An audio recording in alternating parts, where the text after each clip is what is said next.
Jordan, you won, a voice whispers, but she doesn't turn back. Welcome to a tale of betrayal and triumph, where one woman rises from the ashes of a shattered life. Will she crumble under the weight of her husband's lies and her son's betrayal, or forge a path to freedom? Hit that subscribe button to catch our latest stories and drop a comment. Where are you tuning in from? Picture this: a courtroom showdown, a limousine escape, a heart reborn. What secrets will unravel, and how will Jordan claim her justice? Stay with us to discover a journey that might just mirror your own. Thank you for joining.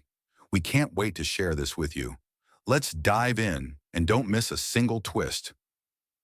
The morning sun spilled through the tall windows of the Brooklyn brownstone, painting the hardwood floors in golden streaks. Jordan Harris stood at the kitchen island, her hands moving with practiced grace as she sliced strawberries for Ethan's breakfast. At 38, she was a vision, her deep brown skin glowing softly, her curls pulled into a neat bun, a faint smile playing on her lips despite the quiet ache in her chest. To the neighbors, the Harris home was a beacon of perfection, a charming three-story haven with ivy climbing the brick facade, a manicured garden, and a family that seemed plucked from a magazine cover. Jordan, the devoted wife, David, the charismatic white corporate lawyer, and Ethan, their 12-year-old son with his father's blue eyes and her infectious laugh. But beneath the polished surface, something was rotting. Jordan's life hadn't always been this way. A decade ago, she'd been a rising star in marketing, her strategies turning small brands into household names. Her office buzzed with energy, her laughter-filled rooms, and her dreams of launching her consultancy felt within reach. Then came David's proposal, not just of marriage, but of a life where she could rest. "You don't need the stress of work, babe," he'd said, his voice smooth as velvet, his blue eyes locking onto hers. "Let me take care of us. Stay home. Focus on Ethan. On our family." She'd believed him, dazzled by his charm and the promise of a softer life. So she stepped away, trading boardrooms for bake sales, her ambition tucked into a box labeled later. Now later felt like a myth. Jordan's days blurred into a rhythm of domesticity, school drop-offs, grocery runs, dinner parties for David's colleagues. She was the perfect wife, the perfect mother, but the mirror told a different story. The woman staring back wore sensible flats and muted cardigans, her vibrant spirit dimmed by years of catering to others. David's compliments had grown scarce, replaced by subtle jabs. "Maybe try a new hairstyle, Jordan, something more polished." And Ethan, once her shadow, now barely looked up from his phone. She told herself it was normal, that families ebb and flow, but a hollow space was growing inside her, whispering that she'd lost something vital. This morning the house felt quieter than usual. Ethan had rushed out for soccer practice, his goodbye a distracted mumble. David lingered at the dining table, scrolling through his phone, his coffee untouched. Jordan glanced at him, hoping for a spark of the man who'd once danced with her in this very kitchen. Instead, he looked distant, his jaw tight, his fingers tapping impatiently. "Everything okay?" she asked, her voice soft but searching. He didn't look up. "Just work. Big case coming up." His tone was clipped, a wall she'd learned not to scale.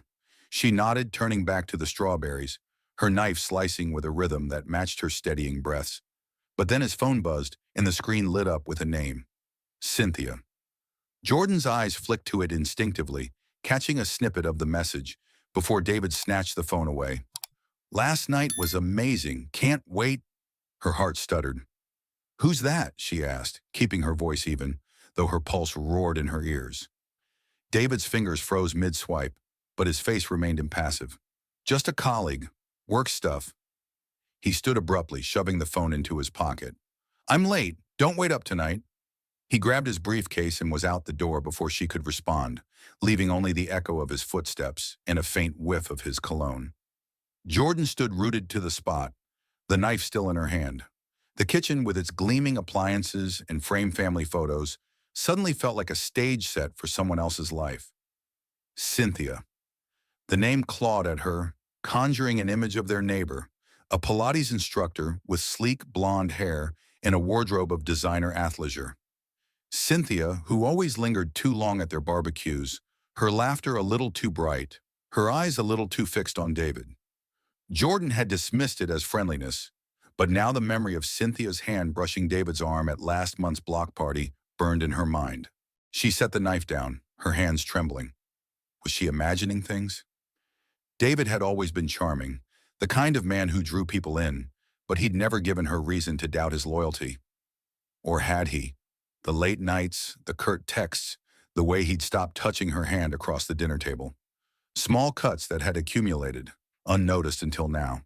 And Ethan, her sweet boy, had been pulling away too, his hugs replaced by eye rolls, his chatter about school silenced by earbuds. Was it just growing pains, or was something deeper at play? Jordan sank into a chair, her gaze drifting to the family photo on the wall. In it, she and David stood on a beach, Ethan between them, all three laughing under a Caribbean sun. That was 3 years ago, a lifetime it seemed. She traced the curve of her smile in the photo, wondering where that woman had gone. The one who'd once pitched campaigns to CEOs, who'd danced barefoot at midnight, who'd believed love could be enough. Her phone buzzed, snapping her back to the present. A text from Laura, her college friend and lifeline. "Coffee this afternoon? Miss your face." Jordan hesitated, her thumb hovering over the keyboard. Laura had a way of seeing through her, of asking questions she wasn't ready to answer. But the alternative, sitting in this too quiet house, letting that text from Cynthia fester, was unbearable. "Sure, 2 p.m. at the cafe," she typed, hitting send before she could change her mind. As she cleared the breakfast dishes, Jordan's mind churned. She replayed David's dismissal, the way he'd avoided her eyes. She thought of Ethan's recent moodiness, the way he'd snapped at her for asking about his day.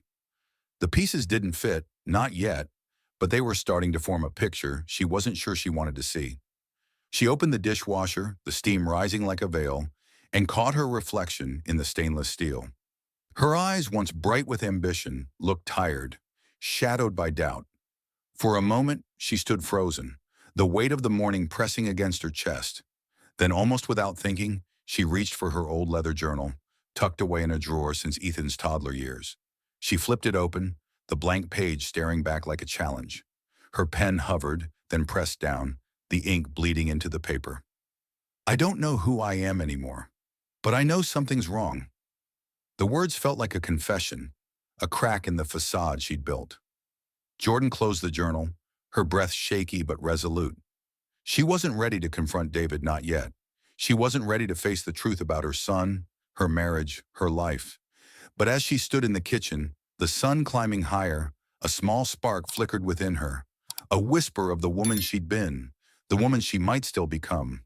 The gilded cage was starting to crumble, and Jordan Harris was beginning to feel the weight of its bars.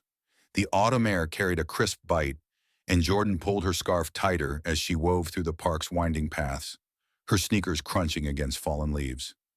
It was a rare moment of solitude, a stolen hour before the school pickup and dinner prep that anchored her days. Her mind was still tangled from the morning 5 weeks ago. David's hurried dismissal, the name Cynthia flashing on his phone, the cryptic message that burned into her memory. She tried to bury it, to chalk it up to paranoia, but doubt had taken root, its tendrils curling tighter with each passing day. Today she'd hoped the walk would clear her head, but fate had other plans. She rounded a bend, and the world stopped. There, across a grassy clearing, stood David, his laugh ringing out, sharp and unguarded.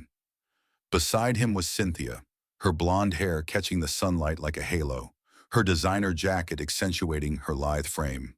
But it was Ethan who shattered Jordan's breath, her son, her heart, skipping between them, his backpack bouncing, his face alight with a joy she hadn't seen in months. They moved as a unit, a tableau of ease and intimacy, their steps synchronized like a family bound by something deeper than courtesy. Cynthia's hand grazed David's arm, and he leaned into her, their eyes locking in a private dance. Ethan, oblivious or complicit, tossed a soccer ball to Cynthia, who caught it with a playful squeal. Jordan stumbled behind a gnarled sycamore, her pulse hammering in her throat. The tree's rough bark pressed against her palm, grounding her as her vision blurred. This wasn't a chance encounter, not a neighborly chat. This was a betrayal so vivid it felt like a blade. She watched frozen as Cynthia ruffled Ethan's hair, as David's hand lingered on her lower back. They were a family that didn't include her. The realization sank into her bones, heavy and cold, stripping away the fragile excuses she'd clung to. Her legs trembled, urging her to run, to scream, to shatter their perfect moment. But something held her back, a primal need to understand, to see the full scope of this wound. She stayed, her breath shallow, her eyes drinking in every detail. The way Cynthia's laughter mirrored David's, the way Ethan's grin widened at her praise, the way they moved as if Jordan had never existed. Each second carved a deeper mark, a map of her erasure. She pressed a hand to her chest, willing her heart to slow, but it raced on, a drumbeat of grief and fury. When they finally wandered out of sight, Jordan sank to the ground, the damp grass seeping through her jeans. Her scarf fell loose, and a sob clawed its way up her throat, but she swallowed it, refusing to break here, where their laughter still echoed. She replayed the scene, searching for a flaw, a sign she'd misread it. But the truth was merciless. David wasn't just distant, he was gone, claimed by another woman, and Ethan, her boy, had chosen to play along, to bask in Cynthia's glow while his mother faded into the background. The walk home was a blur, her steps mechanical, her mind a storm. The house greeted her with its familiar silence, the kitchen clock ticking like a metronome of her unraveling. She collapsed onto the sofa, the velvet cushions swallowing her weight. Her hands shook as she reached for her phone, needing an anchor. Laura's number glowed on the screen, and Jordan dialed, her voice cracking as the call connected. "Laura, I saw them," she whispered, the words spilling out like blood. David, Ethan, and Cynthia, in the park. They were together, like a family. Laura's intake of breath was audible, but her response was steady, a lifeline. "Jordan, slow down. Tell me exactly what you saw." She did, her voice trembling but precise, recounting every gesture, every smile. Laura listened, her silence a balm until Jordan finished, her chest heaving. "I don't know what to do," she admitted, her words barely above a whisper. "It's not just David. Ethan, he was happy with her. My son." "You're not crazy," Laura said, her tone firm but warm. "This is betrayal, Jordan, and it hurts because it's real. But you're stronger than this moment. Don't confront them yet. You need proof, something solid. Protect yourself first." "Proof?" Jordan's voice wavered, the idea foreign yet grounding. "You mean, follow them?" "Exactly," Laura said. "You're not helpless. You're a strategist, remember? Use that brain of yours. Watch, listen, document.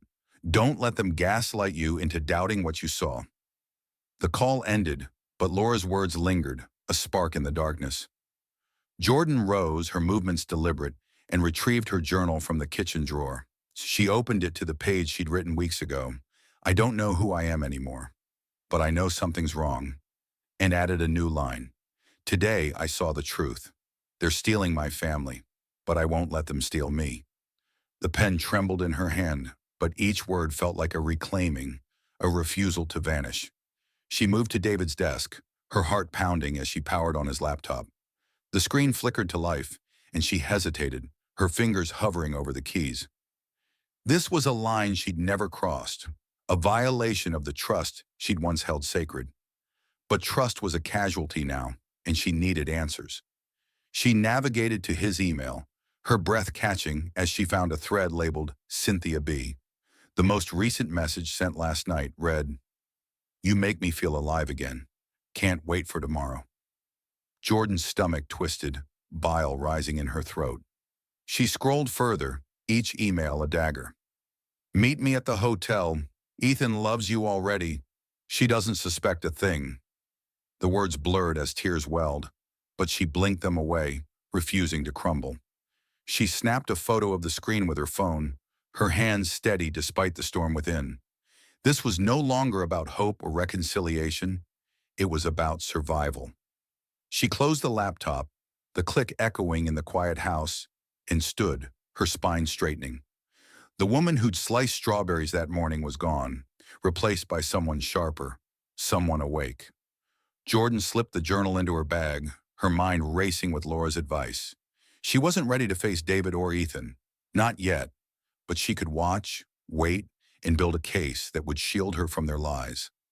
As she stood in the fading light, the weight of betrayal pressed against her, but so did a new resolve.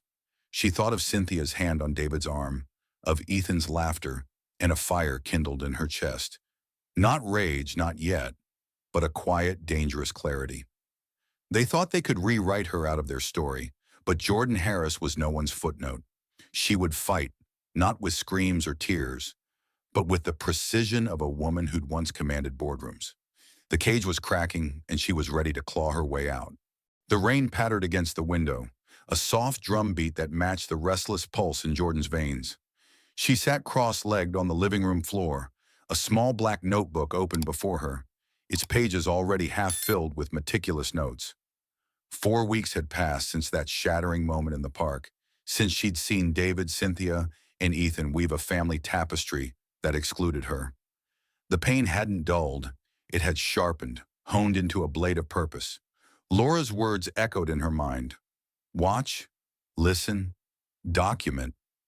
Jordan was no longer the woman who waited for answers. She was a hunter now, stalking the truth with a precision that felt both foreign and fiercely right. Her days had taken on a new rhythm, one of stealth and strategy. By morning, she played the role of dutiful wife and mother, packing Ethan's lunches, nodding at David's curt goodbyes. But when the house emptied, she transformed. Her phone became a weapon, its camera capturing fleeting moments, its notes app a vault for her findings. She'd started small, tracking David's schedule, noting the late meetings that stretched past midnight. Then came the emails she'd photographed, their words like acid. Ethan loves you already. She doesn't suspect a thing. Each discovery was a wound, but it was also fuel, driving her deeper into the maze of their betrayal. Tonight the house was still, David at another client dinner, Ethan asleep upstairs. Jordan crouched by the coffee table, her pen scratching against the notebook. She recorded the date, October 12th, and added a new entry. David left at 6:37 p.m., said he'd be at the firm. Called his office line at 8:15 p.m. No answer. Her handwriting was steady, a contrast to the storm in her chest. She flipped back to earlier pages, her eyes scanning the growing list. Dates, times, locations. A coffee shop rendezvous last Tuesday, Cynthia's car parked outside a boutique hotel last weekend, and a receipt for a dinner for two tucked in David's coat pocket. The evidence was mounting, a mosaic of deceit she was piecing together with surgical care. But it was Ethan's complicity that cut deepest. She'd hoped, prayed, that her son was an innocent bystander, swept up in his father's charm. That hope died 3 days ago. She'd borrowed Ethan's phone under the guise of checking his homework app and found a text thread with Cynthia. "Can't wait for our movie night, Cyn," he'd written, followed by a heart emoji. Cynthia's reply, "You're my favorite, kiddo. Don't tell Mom, okay?" Jordan had stared at the screen, her breath hitching, as the words branded themselves into her memory. Her boy, her heart, was not just aware. He was a willing participant, calling Cynthia Cyn, keeping secrets from his mother. The betrayal was a double-edged sword, slicing through her love for him, leaving a raw, bleeding edge. She closed the notebook, her fingers lingering on its worn cover. The rain outside grew heavier, a curtain that sealed her in this moment of reckoning. She rose, moving to the desk where David kept his files, her steps silent but resolute. She'd already crossed one line by accessing his laptop. Now she pushed further, rifling through drawers for anything. A receipt, a note, a clue. Her fingers brushed a folded slip of paper, and she unfolded it with trembling hands. A hotel confirmation for two, dated last weekend, in David's name. The cost, $850 for a single night. Jordan's jaw tightened. That same weekend, she'd been scraping together grocery money, skipping her coffee runs to afford Ethan's new soccer cleats. Her phone buzzed, shattering the silence. Laura's name lit up the screen and Jordan answered, her voice low. "Hey, You sound like you're on a mission, Laura said, her tone half teasing, half concerned. What's the latest? Jordan exhaled, clutching the hotel receipt. Another piece of the puzzle. A hotel stay, Laura. He's not even hiding it anymore. And Ethan, her voice cracked, but she steadied it. He's texting her, calling her Sin, planning movie nights. My son's in on it. Laura's silence was heavy, but when she spoke, her words were a lifeline. That hurts, Jordan, I know. But Ethan's a kid, swayed by his dad's lies. Don't let it break you. You're building something they can't touch, a truth they can't twist. I'm trying, Jordan whispered, her eyes stinging, but it's like I'm losing them both. You're not losing yourself, Laura said fiercely. That's what matters. Keep going. You're not just a wife or a mom. You're a force. They'll see that when you're ready. The call ended, and Jordan slipped the receipt into her notebook, its edges crumpling under her grip. Laura's words were a spark, reigniting the fire that had flickered in her since that day in the park. She wasn't just collecting evidence for a confrontation. She was arming herself for a war. David thought her blind, Ethan thought her irrelevant, but they'd underestimated the woman who'd once outmaneuvered corporate giants. She would outmaneuver them too. Her next move came at dawn, when the house was still cloaked in shadows. David's car keys lay on the counter, and Jordan, heart-pounding, slipped into the garage. She opened his glove compartment, her fingers brushing past gum wrappers and a parking pass until she found it, a velvet jewelry box. Inside was a delicate gold bracelet, its price tag still attached, $2,000. A gift not for her, but for Cynthia, whose wrist Jordan could already imagine it adorning. She snapped a photo, her hands steady despite the bile rising in her throat, and returned the box exactly as she'd found it. Upstairs, Ethan's bedroom door was ajar, his soft snores drifting out. Jordan paused, her hand hovering over the knob. She wanted to wake him, to demand why he'd chosen Cynthia, why he'd traded her love for a stranger's flattery. But she didn't. Instead, she retreated to her journal, adding a new entry. Found a bracelet in David's car. Not for me. Ethan texts her heart emojis. They're rewriting our family, but I'm writing the truth. The words were her armor, each one a brick in the fortress she was building. As the first light crept through the blinds, Jordan stood, her reflection caught in the glass. Her eyes were tired but sharp, her jaw set with a determination that felt like rebirth. She wasn't ready to confront them, not yet. But every photo, every note, every stolen moment she documented brought her closer to a reckoning. David and Ethan thought they could erase her, but Jordan was no ghost. She was a storm-gathering strength, and when she struck, they would feel the weight of every lie they'd spun. For now she would hunt, silent and relentless, until the truth was hers to wield. The dining room glowed under the chandelier's soft light, its crystal prisms casting fleeting rainbows across the polished table. Jordan stood at the head, her hands steady as she arranged 3 plates of roasted chicken and asparagus, the aroma mingling with the tension coiling in her chest. Tonight was no ordinary family dinner. It was a reckoning. For weeks, she'd played the silent hunter, amassing evidence of David's affair with Cynthia and Ethan's complicity. Emails, receipts, photos, texts, each a shard in the mosaic of her betrayal. The black notebook, now thick with her meticulous records, lay hidden in her purse, its weight a quiet ally. She'd chosen this moment, this table, to lay bare the truth, not with tears, but with the cold clarity of a woman done with illusions. David slouched at the table's far end, his eyes glued to his phone, fingers tapping with the impatience she'd come to know too well. Ethan, sprawled in his chair, poked at his food, earbuds dangling from one ear, his face a mask of adolescent indifference. Jordan's heart twitched at the sight of her son, but she steeled herself. Love hadn't shielded her from their deceit. It wouldn't soften her now. She took her seat, her posture regal, her voice cutting through the silence like a blade. We need to talk. David's gaze flicked up, his brow furrowing. Can it wait? I've got emails to answer. His tone was dismissive, a reflex she'd once swallowed. Not tonight. No, Jordan said, her voice low but unyielding. It can't. She reached into her purse, pulling out a manila folder, its edges worn from her grip.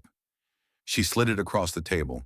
the scrape of paper against wood loud in the hushed room. Explain this. David's eyes narrowed, but he didn't touch the folder. Ethan glanced at it, his fork pausing midair, a flicker of unease crossing his face. Jordan opened the folder herself, revealing a stack of printed emails, photos, and receipts. She spread them out deliberately, each item a silent accusation. A snapshot of David and Cynthia at a candlelit dinner, a hotel confirmation for two, a text from Ethan to Cynthia with a heart emoji. The air thickened, heavy with the weight of exposure. What is this? David's voice was sharp, but a tremor betrayed him. He leaned forward, scanning the documents, his jaw tightening. You tell me, Jordan said, her gaze locked on his. Because it looks like you and Cynthia have been building a life behind my back. And Ethan, her voice caught, but she pressed on, turning to her son. You've been helping them. Movie nights, secrets, calling her Sin. My son. Ethan's face paled, his earbuds falling to the table with a soft clatter. He opened his mouth, but no words came. His eyes darted to his father as if seeking rescue. David shoved the folder away, his chair scraping back. This is ridiculous, Jordan. You're blowing everything out of proportion. Cynthia's a friend, nothing more. You're paranoid. Paranoid? Jordan's laugh was bitter, a sound that startled even her. She tapped a photo of David and Cynthia, their hands entwined. This isn't friendship. This is a betrayal. And you, she turned to Ethan, her voice softening but firm. You knew. You chose to keep it from me. Ethan's lip quivered, but he looked away, his hands balling into fists. David stood, his face flushing. You're making a fool of yourself, Jordan. You've always been like this. Overdramatic, seeing things that aren't there. Cynthia's fun, stylish, and alive. You? He gestured at her, his eyes raking over her sweater and jeans. You're stuck in this house, frumpy, useless. You think you're enough for this family? You can't even keep up. The words landed like blows, each one a calculated strike at the woman she'd become for him. Jordan's breath hitched, memories flashing of the years she'd dimmed her spark, traded her ambitions for his approval. But the pain didn't break her. It ignited her. She rose, her height commanding, her eyes blazing. Useless? I built this family, David. I carried Ethan, raised him, and loved you through every late night and cold shoulder. I gave up my career, my dreams, for you. And you repay me by sneaking around with her? David's smirk faltered, but he doubled down, his voice icy. Maybe if you tried harder, I wouldn't need to look elsewhere. You're not her, Jordan. You'll never be. The room spun, but Jordan anchored herself, her hands gripping the table's edge. She turned to Ethan, her voice a quiet storm. And you, Ethan, you called her your favorite, planned nights with her, and lied to my face. Why? Ethan's eyes welled, but his voice was defiant, a child's attempt at his father's cruelty. You're not fun anymore, Mom. You're always tired, always nagging. Sin gets me. She's cool, not like you. The confession was a dagger, twisting in her heart. Jordan's vision blurred, but she refused to let tears fall. She'd cried enough in private, alone with her notebook and her wounds. Here in this moment, she was steel. She gathered the papers, stacking them with deliberate calm. I built this family, she said, her voice steady now, a vow. I carried you both through every sacrifice, and you think you can erase me? You're wrong. David scoffed, crossing his arms. What are you going to do, Jordan? Run to your therapist friend? Cry about it? You've got nothing without me. Her gaze met his, unflinching, a fire kindling in her core. I have everything I need, she said, each word a stone in the foundation she was rebuilding. And I'm done pretending you're worth my silence. She turned, her steps measured, and walked out of the dining room, the folder clutched to her chest. The door to the hallway closed behind her, a soft click that echoed louder than a slam. In the dim light of the stairwell, Jordan paused, her breath ragged but controlled. The weight of their words, frumpy, useless, not enough, pressed against her. But they didn't crush her. They were lies, weapons wielded by a man and a boy too weak to face their guilt. She thought of Laura's voice, urging her to protect herself, to fight with a strategy. This confrontation wasn't the end. It was a declaration. David and Ethan had drawn a line, but Jordan was no longer their pawn. She climbed the stairs, her purse slung over her shoulder, the notebook inside a testament to her resolve. At the landing, she glanced back at the dining room, where David's raised voice now argued with Ethan's stammered protests. Let them unravel, she thought. She had her truth, her evidence, her fire. The woman who'd sat at that table, hoping for love to save her, was gone. In her place stood someone new, a warrior not yet victorious, but unafraid to fight. Jordan stepped into the darkness of the upper hall, her heart heavy but unbroken, ready to carve her path from the ruins of their betrayal. The suitcase snapped shut with a quiet click, its sound a small rebellion in the pre-dawn stillness. Jordan stood in the guest room, her silhouette framed by the glow of a single lamp, its light catching the edges of her curls. 2 weeks had passed since the dining room confrontation, since David's venomous words, frumpy, useless, and Ethan's cutting betrayal, sin gets me, had shattered the last threads of her hope. She'd left that night, not with a slam, but with a resolve as sharp as glass, driving to Laura's apartment with nothing but a bag and her notebook of truths. Now, in this borrowed space, Jordan was no longer running.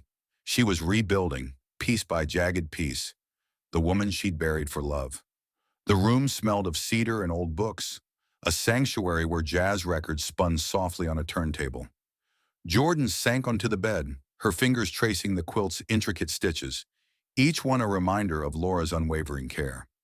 The first days here had been a fog of grief, her nights haunted by Ethan's defiant glare and David's smirk. She'd wake gasping, her chest tight with the weight of their rejection. But Laura, with her fierce empathy, had refused to let her drown. You're not their victim, she'd said over steaming mugs of tea. You're a survivor. Start acting like it. Those words were a lifeline, pulling Jordan from despair toward purpose. She opened her laptop, the screen casting a blue glow across her face. An email from an online marketing course glowed in her inbox. Welcome, Jordan Harris. Your journey begins today.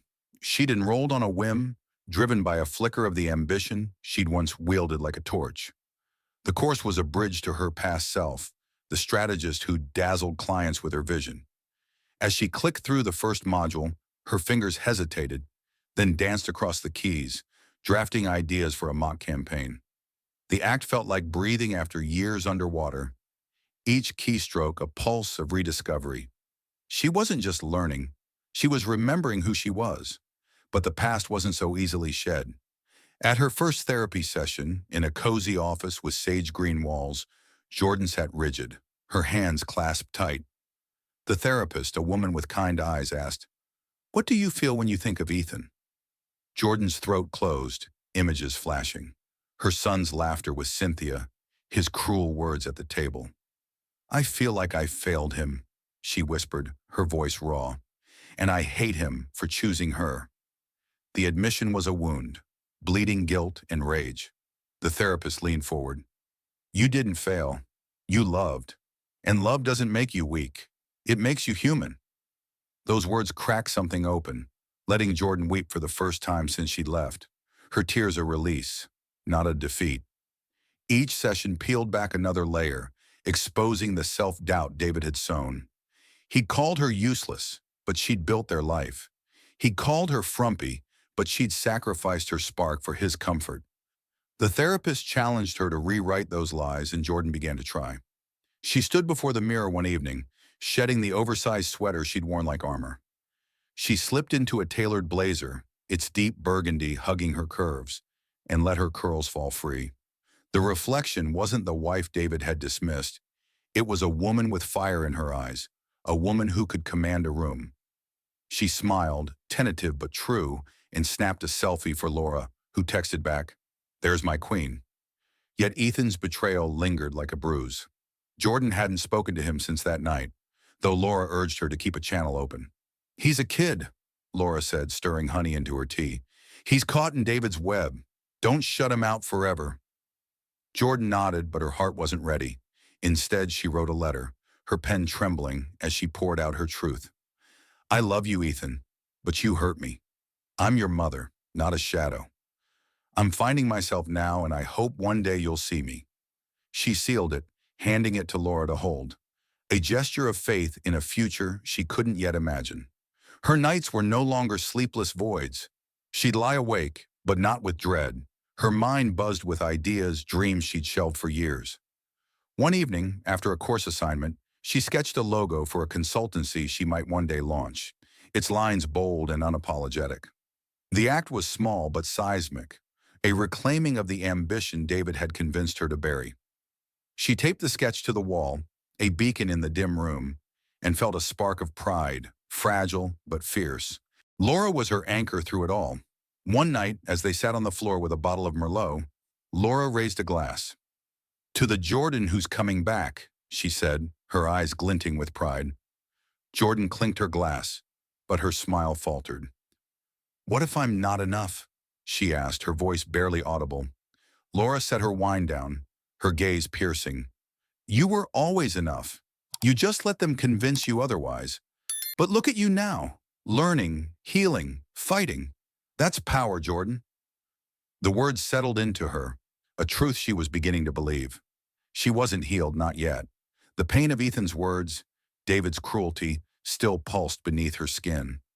But she was moving, not standing still. Each therapy session, each course module, each letter she wrote was a step toward a self she'd lost. She thought of the notebook, still in her purse, its pages a testament to her strength. She hadn't opened it since leaving, but she didn't need to. Its truths were etched in her heart, guiding her like a compass. As dawn crept through the curtains, Jordan stood, her reflection caught in the windowpane. She wore a silk camisole, her shoulders squared, her eyes no longer shadowed by doubt. She wasn't the wife who'd begged for love, or the mother who'd crumbled under betrayal. She was Jordan, raw and rising, a woman learning to stand on her name. She picked up her laptop, ready for another lesson, another step. The road ahead was uncertain, but for the first time in years, it felt like hers to walk. She slipped the letter for Ethan into a drawer, not ready to send it, but unwilling to discard it. Love was complicated, she was learning, but it didn't have to destroy her. She closed the drawer, her fingers lingering, and turned to the mirror once more. The woman staring back wasn't whole, not yet, but she was alive, and that was enough. Jordan smiled, a quiet vow to keep going, to keep reclaiming, until the pieces of herself fit together again. The conference room smelled of polished wood and stale coffee, its fluorescent lights casting a clinical glow over the long table. Jordan sat ramrod straight, her hands folded atop a legal pad, her burgundy blazer a quiet armor against the storm brewing across from her. 3 months had passed since she'd walked out of the dining room, leaving David and Ethan to choke on their lies. Now in this sterile arena, she faced them again. Not as a wife or mother, but as a warrior armed with truth. Karen Wells, her attorney, sat beside her, her sharp eyes scanning a stack of documents, each one a weapon forged from Jordan's meticulous evidence. Across the table, David's lawyer, a slick man in a pinstripe suit, whispered to his client, while David avoided Jordan's gaze, his fingers drumming a nervous rhythm. Ethan wasn't here, but his absence was a wound, pulsing beneath her resolve. Karen had been a revelation. Their first meeting weeks ago had shifted Jordan's perspective. "David's not just unfaithful," Karen had said, her voice steady as she pored over Jordan's notebook of emails, receipts, and photos. "He's a fraud. He siphoned joint assets into accounts linked to Cynthia, using forged signatures. We're not just fighting for a divorce. We're fighting for justice." The words had lit a fire in Jordan, one that burned through her nights as she prepared for this battle. She'd spent hours with Karen, reviewing bank statements, contracts, and the damning hotel receipts, each discovery a brick in the case they were building. Now, in this preliminary hearing, the stakes were clear. David would fight dirty, but Jordan was ready. The opposing lawyer stood, his voice smooth but predatory. "My client seeks full custody of the minor Ethan, citing Ms. Harris's emotional instability and inability to provide a stable home." The accusation landed like a slap, and Jordan's breath caught, but Karen's hand on her arm steadied her. David's eyes flicked to her then, a fleeting smirk curling his lips, as if he believed his lies could still cage her. The lawyer continued, painting Jordan as a neglectful mother, a woman unhinged by jealousy, incapable of supporting herself or her son. Each word was a calculated barb, echoing David's dining room taunts. Frumpy, useless. But Jordan didn't flinch. She'd heard worse from the man she'd once loved. Karen rose, her presence commanding, her voice a blade. Your Honor, these claims are baseless and defamatory. Ms. Harris has been the primary caregiver for Ethan, sacrificing her career to support her family, while Mr. Harris engaged in an extramarital affair and financial misconduct. She slid a folder across the table, its contents spilling into the light. Printed emails between David and Cynthia, bank transfers to an account in Cynthia's name, a contract bearing Jordan's forged signature. We have evidence of adultery and fraud, including unauthorized transfers of marital assets. Ms. Harris is not unstable. She's a victim of calculated deception. The judge, a woman with silver-streaked hair, leaned forward, her eyes narrowing as she scanned the documents. David's smirk vanished, his fingers stilling, and his lawyer scrambled to interject, but Karen pressed on. Mr. Harris's attempt to discredit my client is a distraction from his misconduct. We request a full audit of marital assets and temporary alimony to ensure Ms. Harris's financial stability during these proceedings. Her words were a shield, and Jordan felt a surge of gratitude, her spine straightening further. The judge nodded, her pen scratching notes. I'll review the evidence and order an audit. Custody matters will be deferred until further evaluation. Her gavel tapped, a sharp punctuation, and the room exhaled. David's lawyer whispered furiously, but David's face was ashen, his confidence unraveling. Jordan met his gaze, her eyes unyielding, and for the first time she saw fear flicker in his. It wasn't triumph she felt, but power, a quiet, unshakable certainty that she was no longer his prey. Outside in the hallway's muted light, Karen turned to her, her expression softening. You held your ground in there. He didn't expect that. Jordan nodded, her throat tight. He thought I'd break, she said, her voice low but firm. But I'm done breaking. Karen handed her a new document, a copy of the forged contract. This is our trump card, she said. Your signature on this transfer was fabricated. It's enough to push for criminal charges if we choose, but for now it's leverage. Jordan traced the falsified scrawl, her name twisted into a lie, and felt a spark of fury, not at David, but at the woman she'd been, trusting blindly. That woman was gone. Back in Laura's apartment, Jordan paced, the legal pad now filled with her notes from the hearing. She'd spent nights preparing, practicing her testimony before a mirror, her voice growing steadier with each rehearsal. She'd memorized every email, every receipt, her evidence a mantra against David's gaslighting. Laura watched her, leaning against the kitchen counter, a glass of wine in hand. You're a force, Jordan, she said, her voice warm with pride. But don't let this consume you. You're fighting for freedom, not revenge. Jordan paused, her fingers brushing the notebook. It's not about revenge, she said, her eyes distant. It's about taking back what he stole. My name, my trust, my life. She thought of Ethan, his absence a shadow in her heart. She'd written him another letter, unsent, its words a plea and a boundary. I'm your mother, but I won't beg for your love. Laura had promised to hold it, a bridge for a future Jordan couldn't yet see. As midnight approached, Jordan stood before the mirror, her reflection a study in resolve. She wore a silk blouse, its deep teal a contrast to the muted sweaters of her past. Her curls framed her face, free and defiant, and her eyes held a fire that hadn't burned in years. She practiced her testimony again, her voice filling the room, each word a step toward reclaiming her voice. I am Jordan Harris, she began, her tone steady, and I will not be erased. The mirror reflected a woman who'd survived betrayal, who'd faced lies with truth, and who was ready to fight, not just for assets or alimony, but for her soul. She closed her eyes, the weight of the day settling into her bones.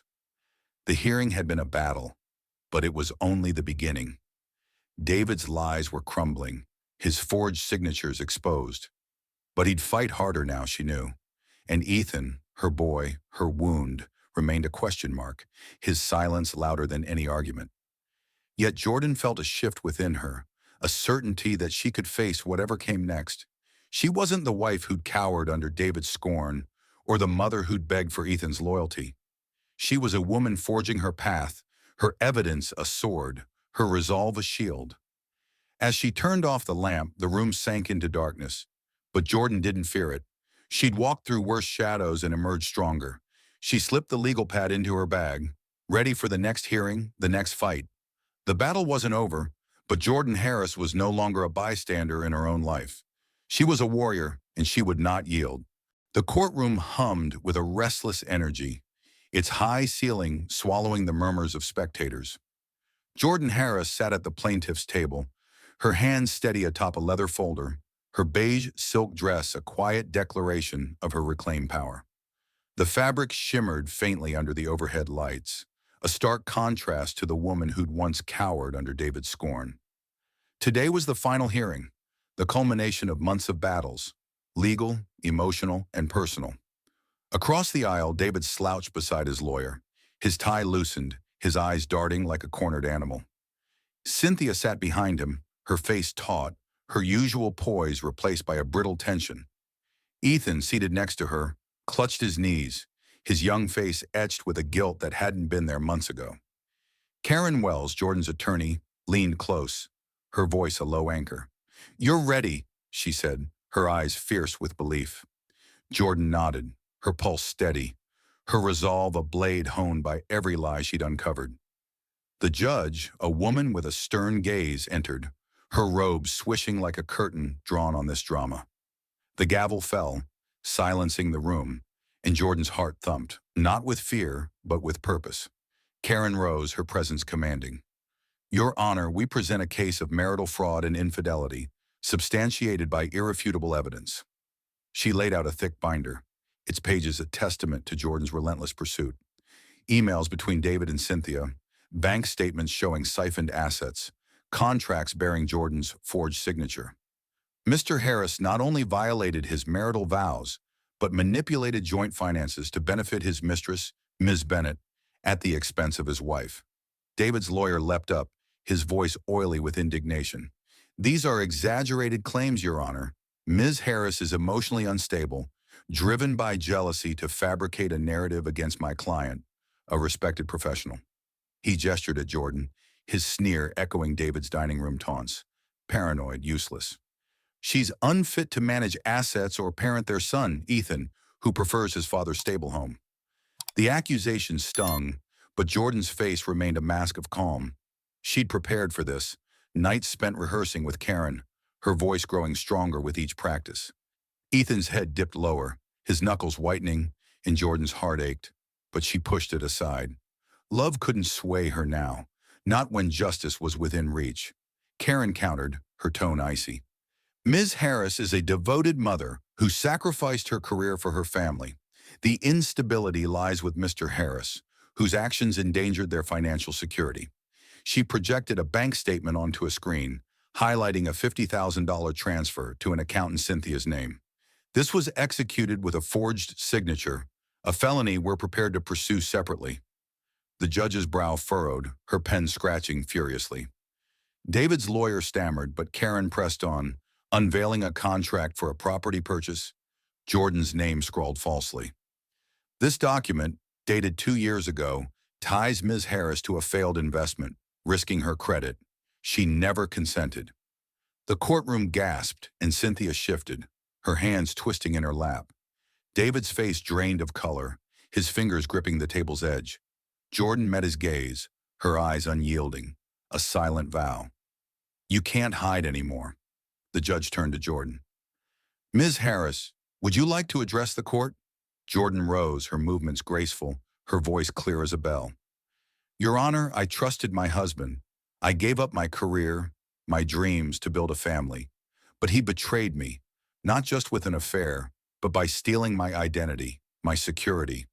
I'm not here for revenge. I'm here for the truth." She glanced at Ethan, her voice softening. "I love my son, but he hurt me, choosing to hide his father's lies. I'm fighting for him, too, to show him what honesty means." Ethan's eyes welled, a sob catching in his throat. But Jordan turned back to the judge. I ask for what's mine. My share of our assets, my dignity, my name. The room fell silent, her words a weight that pressed against every heart. David's lawyer scrambled, calling David to the stand. He stood, his charm fraying, his voice thin. I made mistakes, Your Honor, but Jordan's blowing this out of proportion. I never meant to hurt her. The transfers were for investments, not theft. His eyes darted to Cynthia, who looked away, her face a mask of dread. The judge's gaze was unyielding. And the forged signatures, Mr. Harris? David faltered, his words dissolving into stammers.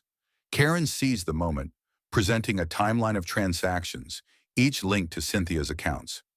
These aren't mistakes, she said. They're crimes. The judge's pen paused, her eyes narrowing, and Jordan felt a flicker of hope. Not joy, but release, a loosening of the chains David had forged. The gavel fell, and the judge's voice cut through the tension. Based on the evidence, I grant Ms. Harris's petition for divorce, awarding her half of all marital assets, including those fraudulently transferred and temporary alimony pending a full audit. Mr. Harris, you will face a separate inquiry into the forgeries. She turned to Jordan. Ms. Harris, your diligence is noted. This court recognizes your right to justice. The words landed like a cleansing rain, washing away years of doubt. Jordan exhaled, her shoulders easing, her heart unburdened for the first time in months. David slumped, his lawyer whispering frantically, but he didn't respond. Cynthia stood, her purse clutched tight, and slipped toward the exit, her heels clicking in a hurried retreat. Ethan remained, his face buried in his hands, his shoulders shaking. Jordan's instinct was to comfort him, but she held back. He'd chosen his path, and she hers. Karen touched her arm, her voice low. You did it, Jordan. You're free. Jordan nodded, her throat tight, but her eyes dry. Freedom wasn't a celebration. It was a responsibility, one she was ready to carry. As the courtroom emptied, Jordan gathered her folder, her movements deliberate. She glanced at David, who avoided her gaze, his defeat etched in every line of his body. She looked at Ethan, his tears a silent plea, but she turned away. Not yet, she thought. Not until he understood the cost of his choices. She walked toward the door, Karen at her side, Laura waiting beyond it. Each step was a shedding of the wife she'd been, the mother she'd tried to be. She was Jordan now, whole and fierce, her truth a crown she'd earned. The door swung open, and the hallway's light beckoned. Jordan paused, her hand on the frame, and took a breath. The trial was over, but her fight wasn't for herself, for her future, for the woman she was becoming. She stepped forward, her silk dress catching the light, her head high. The world beyond awaited, and Jordan Harris was ready to claim it. Not as a victim, but as a victor, forged in the fire of her justice. The courtroom hummed with a quiet tension, its high ceiling amplifying the shuffle of papers and the soft coughs of spectators. Jordan Harris sat at the plaintiff's table, her spine a steel rod, her hands resting calmly on a folder thick with evidence. Her beige silk dress shimmered faintly under the overhead lights, a deliberate choice that radiated grace and defiance. Across the aisle, David slouched beside his lawyer, his once confident jaw now tight with unease. Cynthia, seated behind him, fidgeted in a too-tight blazer, her eyes darting nervously. Ethan, her son, sat rigid beside his father, his young face pale, his hands clenched in his lap. Karen Wells, Jordan's attorney, leaned close, her voice a steady anchor. We've got this, she whispered. Just breathe. Jordan nodded, her gaze fixed forward, ready to face the final battle in a war she'd fought for months. The judge, a stern man with wire-rimmed glasses, called the session to order, his gavel a sharp crack that silenced the room. This was the decisive hearing, the culmination of Jordan's relentless pursuit of truth. Her notebook, filled with emails, receipts, photos, and forged contracts, had become a sword in Karen's hands, slicing through David's lies in preliminary hearings. Today they aimed to end it, a divorce settlement, financial restitution, and exposure of David's fraud. Jordan's heart pounded, Not with fear, but with a fierce clarity. She wasn't here to beg for scraps, but to claim her justice. Karen stood, her presence commanding. Your Honor, my client, Ms. Harris, has endured not only infidelity, but systematic financial deception. Mr. Harris transferred marital assets to an account linked to Ms. Cynthia Bennett, using forged signatures. She presented a stack of documents, her voice unwavering. Bank statements, contracts, and emails confirm Mr. Harris's adultery and fraud, including a forged signature on a $200,000 asset transfer. We seek a fair division of assets, alimony, and an investigation into criminal misconduct. The courtroom stirred, murmurs rippling through the gallery. David's lawyer rose, his tone oily but strained. These are exaggerated claims, Your Honor. Ms. Harris is emotionally unstable, fabricating stories to discredit my client. The signatures are legitimate, and any financial moves were consensual. He gestured toward Jordan, his smile patronizing. She's a homemaker, unfamiliar with financial matters, prone to misinterpretation. Jordan's fingers tightened on the folder, but her face remained a mask of composure. She'd anticipated this, David's attempt to paint her as the hysterical wife, incapable and irrational. But she was no longer the woman who'd cowered under his scorn. Karen countered, sliding a new exhibit to the judge. This contract, dated last year, bears Ms. Harris's signature.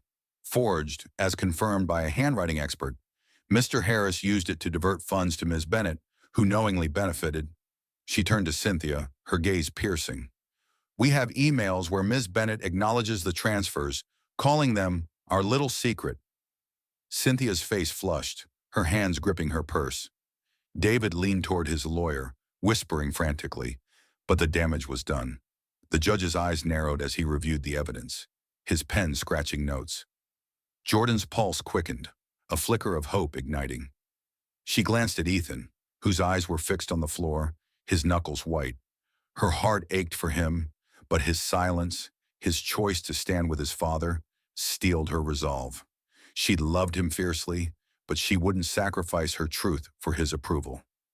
The judge called Jordan to the stand. She rose, her heels clicking with purpose, and took the oath, her voice clear and steady. Karen's questions were precise, guiding her through the story. The years of sacrifice, David's affair, the forged signatures, and Ethan's complicity.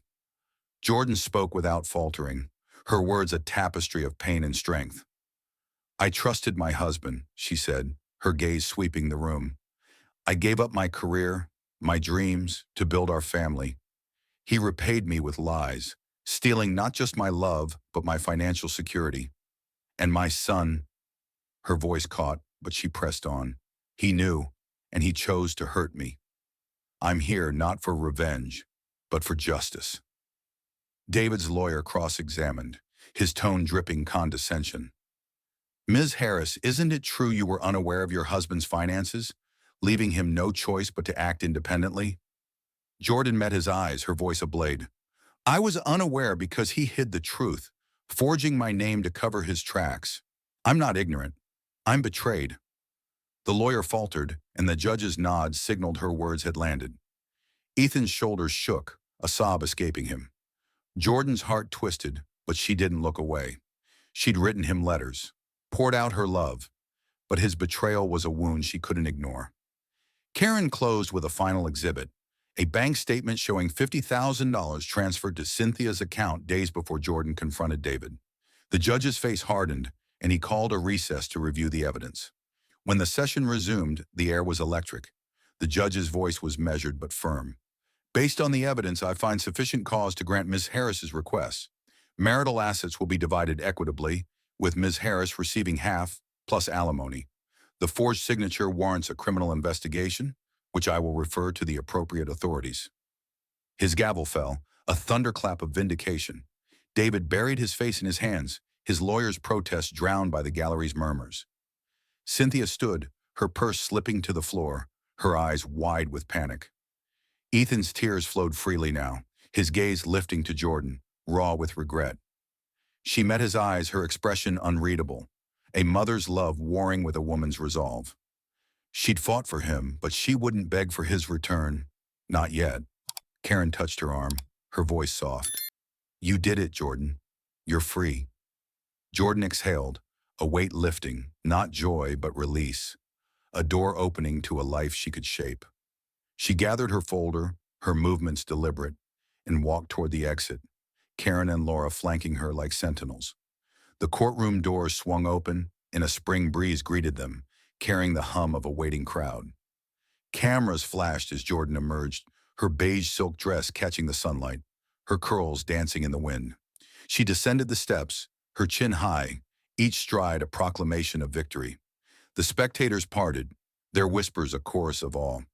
Behind her, David stumbled out, his vest crumpled, his face a mask of defeat. Cynthia trailed him, her blazer askew, her eyes dodging the lenses. Ethan followed, his head bowed, tears staining his cheeks, regret etched in every line. A sleek black limousine glided to the curb, its polished surface reflecting the sky. The driver in crisp livery opened the door, and Jordan paused, her silhouette framed against the gleaming vehicle. She didn't glance back at David's whispered, "She won," or Cynthia's averted gaze, or Ethan's anguished stare. She stepped into the limousine, her movements fluid, a queen claiming her throne. The door closed with a definitive thud, sealing her past behind her. As the car pulled away, leaving a wake of murmurs and stunned faces, Jordan leaned back, her eyes closing, a faint smile curving her lips. She wasn't just leaving the courtroom. She was leaving a life that had tried to break her, radiant and unbreakable, ready for what lay ahead. The evening breeze slipped through the open window, stirring the leaves of a potted fern on the sill. Jordan Harris stood in her new apartment, her bare feet cool against the hardwood floor, a glass of sparkling water in hand. 3 months had passed since the courtroom triumph, since she'd stepped into a limousine and left David, Cynthia, and Ethan's stunned faces behind. The victory had been hard won, half the marital assets, alimony, and a criminal investigation into David's fraud. But it was the quieter triumph within her that mattered most. She was no longer the wife who'd dimmed her light or the mother who'd begged for love. She was Jordan, whole and rising, her life a canvas she was painting anew. The apartment was a sanctuary, its walls adorned with bold abstract prints, its shelves lined with books and candles that flickered like promises. She'd moved in a month ago, and each box unpacked a declaration of independence. Tonight, she wore a deep plum dress, its fabric hugging her curves, a far cry from the muted sweaters of her past. Her curls framed her face, free and vibrant, and her eyes held a spark that hadn't burned in years. She was launching her freelance marketing consultancy tomorrow, her first client, a local startup, already secured. The thought sent a thrill through her, a mix of nerves and exhilaration, like standing at the edge of a new world.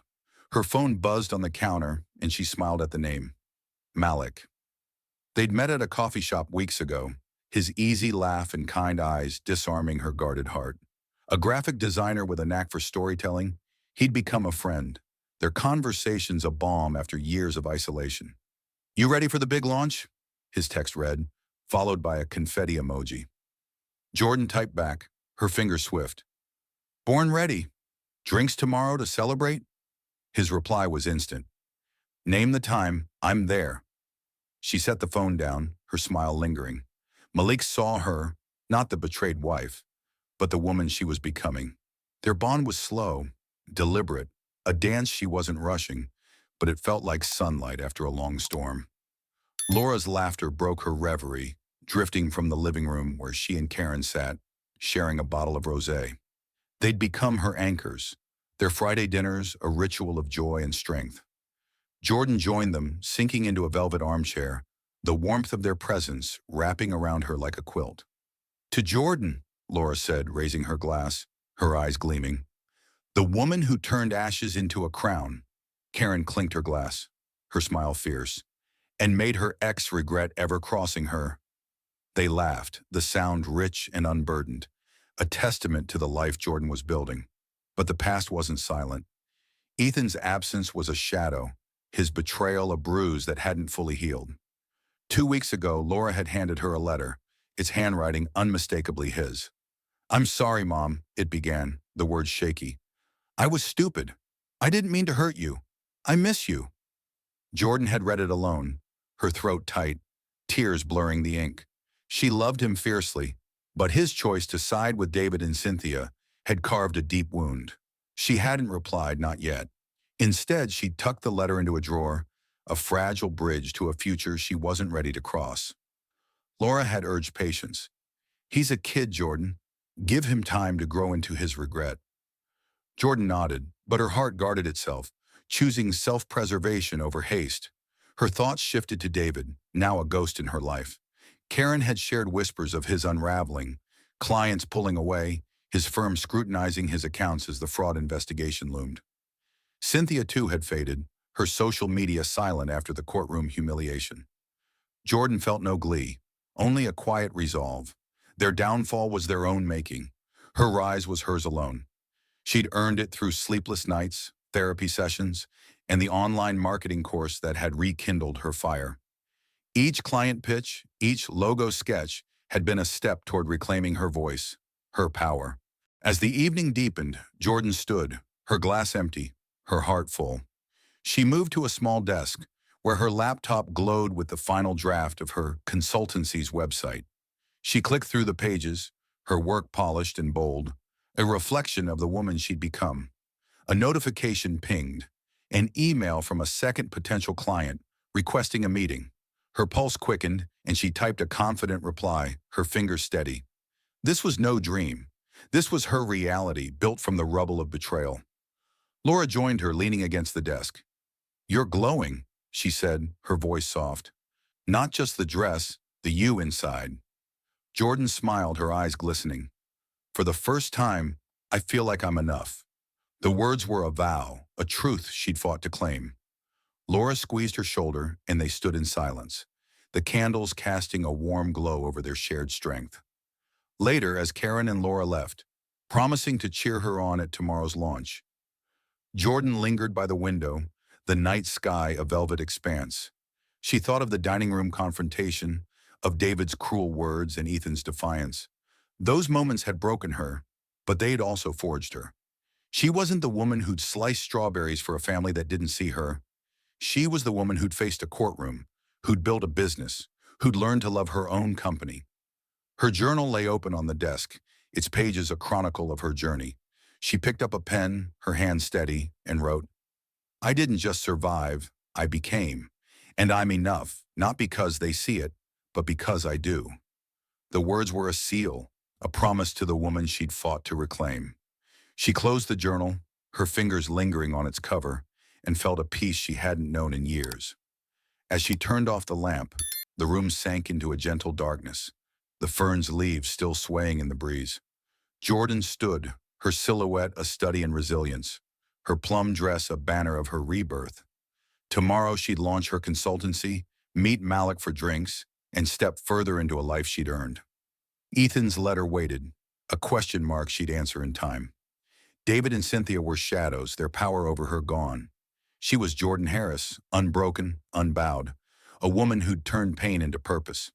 She slipped into bed, the sheets cool against her skin, and closed her eyes. The future wasn't a promise, it was a canvas, and she held the brush. As sleep claimed her, a faint smile curved her lips, a quiet triumph. She wasn't just beginning, she was soaring, her wings forged in fire, her heart open to the infinite possibilities of a life that was finally, fiercely hers. And so, Jordan Harris's story closes not with an end, but with a radiant beginning, a testament to the strength found in reclaiming one's worth. What did her journey stir in you? Share your thoughts below. Let us know how her courage resonates with your own path. Thank you for joining us in this tale of betrayal and triumph. Your presence means the world. Until we meet again, keep rising, keep shining, and never let anyone dim